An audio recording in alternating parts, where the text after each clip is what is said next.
Fala, gente, graça e paz. Chegamos aqui no nosso 28º dia. Nós estamos finalizando hoje aqui a quarta semana, exatamente a quarta semana do nosso plano de leitura. E se você está aí conosco até hoje, parabéns. Glória a Deus, né? Glória a Deus que tem nos fortalecido, glória a Deus que Ele tem sido fiel. E nós vamos falar hoje o resumo da semana e espero que você seja muito abençoado. Eu quero orar com você rapidamente para nós começarmos a falar sobre o que nós lemos. Amém? Vamos orar? Pai, em nome de Jesus, eu te louvo e te agradeço por esse dia. Te louvo e te agradeço porque o Senhor é bom. Te louvo e te agradeço porque o Senhor é fiel. Te louvo e te agradeço porque o Senhor tem preservado e nos guardado do mal. A nossa fé tem continuado em dia. Eu oro, Pai, por esses que estão me ouvindo, por esses que estão me ouvindo, que estão participando. Peço que o Senhor esteja os fortalecendo. Eu oro, Pai, em nome de Jesus, para que o Senhor esteja os capacitando, os fortalecendo contra todo o mal, contra todo o ataque das trevas, contra todo impedimento. E que eles sejam, Pai, eu oro para que eles sejam bem-sucedidos nas tuas provações. Em nome de Jesus, eu oro e declaro essa bênção sobre eles. E vamos para o vídeo, em nome de Jesus. Amém? Nós chegamos na quarta semana. E nessa última semana, especificamente, nós falamos de Abraão, basicamente de Abraão, como Deus abençoa e abençoou uma família. Às vezes a gente acha que a bênção na vida de alguém, ou enxergar Deus na vida de alguém, é algo assim, Deus olhou e foi e abençoou e a pessoa recebeu aquilo. E nós vimos que não foi assim. Nós vimos a construção de uma vida aos pés do Deus Todo-Poderoso.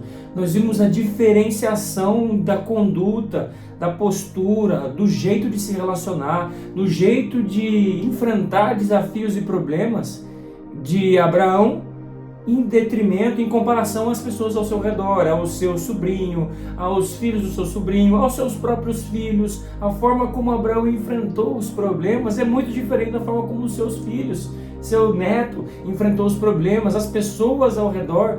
Por que as pessoas admiravam Abraão? As pessoas viam um Deus abençoando Abraão. E esse Deus não estava ali abençoando Abraão porque Abraão era um privilegiado, em detrimento de outras pessoas. Não, Abraão tinha um coração diferenciado. Deus escolheu Abraão e nós vemos um motivo.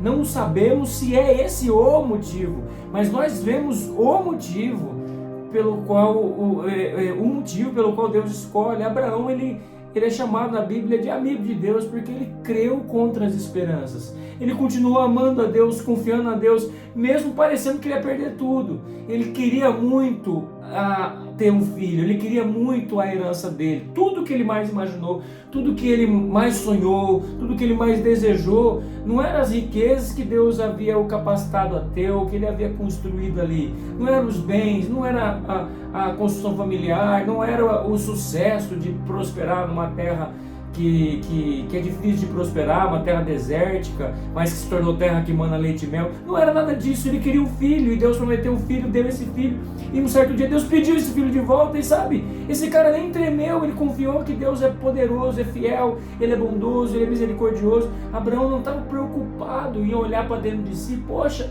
mas eu vou perder aquilo que Deus prometeu. Ele não fez isso. Isso faz dele uma pessoa diferente.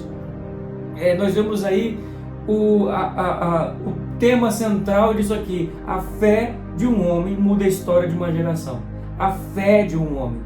E o que a gente traz aqui para nós? A nossa fé também pode mudar a história de uma geração, de várias gerações. Quando eu falo geração, não estou falando da minha geração, da minha casa. Estou falando das gerações e de outras pessoas que eu nem conheço.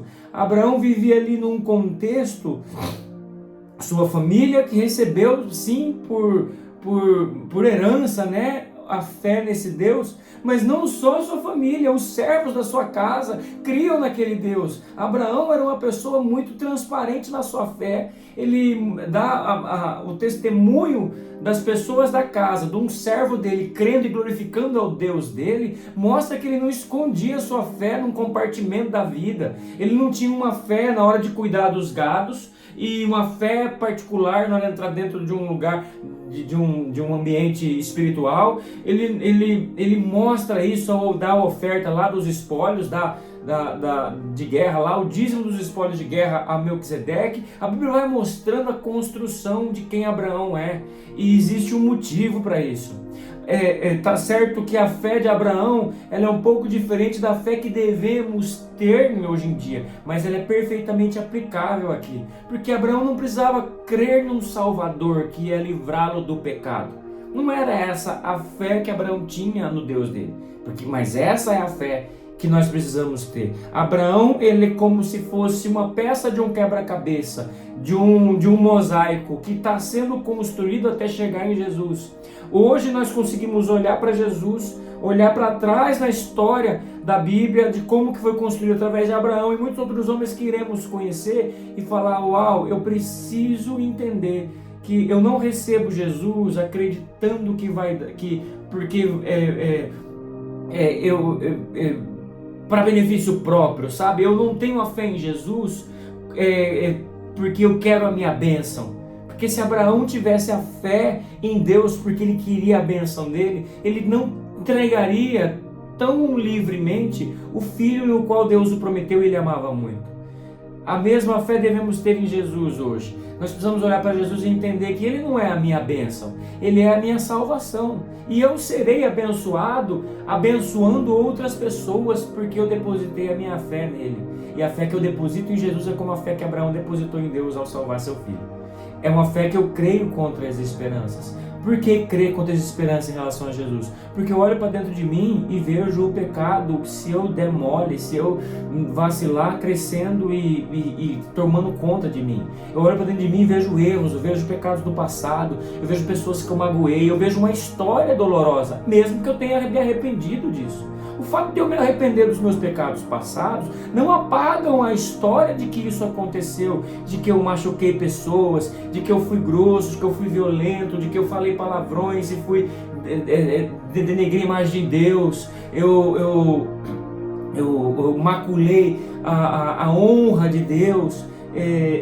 Não apaga isso. A fé que eu coloco em Jesus, ele precisa ser, não é que eu crio em Jesus agora e eu me tornei uma pessoa melhor. Não, eu crio em Jesus agora e ele me transforma em ser aquilo que ele quer que eu seja. Nem sempre quem nós nos tornamos depois que andamos com Jesus vai ser bom para pessoas que não têm fé, mas vai ser bom porque o final é bom porque eu creio contra a esperança. Se eu deposito a esperança na minha moral, na minha capacidade de cumprir regras, na minha capacidade de obedecer a Bíblia, se eu deposito, eu não estou crendo no lugar certo. A minha fé de fato está em capacidades minhas. Agora, se eu creio que Deus é poderoso para me conduzir, primeiro, se Ele é o poderoso e não vai existir um momento que eu me torno poderoso como Ele, ou me igualo a Ele, então eu sempre preciso ser humilde, eu sempre preciso olhar para dentro de mim e perguntar, Senhor, sonda o meu coração, vê se há em mim algum caminho mau, como aprendemos com o rei Davi. Sonda meu coração e corrige o meu caminho. Um desejo do ser humano não é andar com Deus porque que bom que Ele me salvou, eu merecia mesmo ser salvo porque eu sou bom. Não, de maneira alguma. Eu vou andar com Deus e o Espírito que nasce, Senhor, obrigado porque o Senhor abençoou um pobre pecador como eu, um cara que estava fadado a ser um promíscuo, fadado para ser um cachaceiro, uma pessoa devassa, uma pessoa materialista. O Senhor aprove ao Senhor a sua grande bondade e eterna graça, me chamar quando eu menos esperava e me capacitar a depositar a minha fé como o Senhor capacitou Abraão. E confiar em Deus. Até hoje a gente olha para Abraão e fica, poxa, eu quero ter a fé como a de Abraão, confiar 100% em momentos difíceis, eu poder confiar 100% no Senhor e não vacilar, saber que o tempo do meu país está no controle de Deus, o tempo da minha família está no controle de Deus, o tempo do meu emprego está no controle de Deus, porque Ele é o Senhor de toda a terra, Ele é quem governa acima de tudo. E quanto mais nós nos aproximamos de Deus, nos aproximamos de Deus através de Jesus, através da fé, através desses tempos de oração, mais nós vamos ganhando percepção maior, algo maior da parte de quem é Deus. E isso vai nos fazendo pessoas cada vez mais abençoadoras nas pessoas. Eu quero finalizar aqui. A fé que nós depositamos em Deus, quando compartilhada, como Abraão compartilhou, nós abençoamos outras pessoas, porque nós não sabemos quem são as pessoas que vão crer. Nem todo mundo vai crer, nem todo mundo é obrigado a crer porque eu compartilhei algo que foi verdade para mim. Mas por que ainda assim eu continuo pregando? Porque eu não sei quem é aquela pessoa que está ali. Às vezes eu estou vendo aquela pessoa, mas é uma visão aparente do que ela mostra para mim, mas eu não estou vendo aquilo que está dentro do coração. Às vezes tudo que eu preciso compartilhar é como eu confio em Deus e por que eu confio nesse Deus, porque quem eu fui, quem Ele é. Enfim, compartilhar todo o processo de fé vai fazer com que nós criemos um caminho novo para aquela pessoa.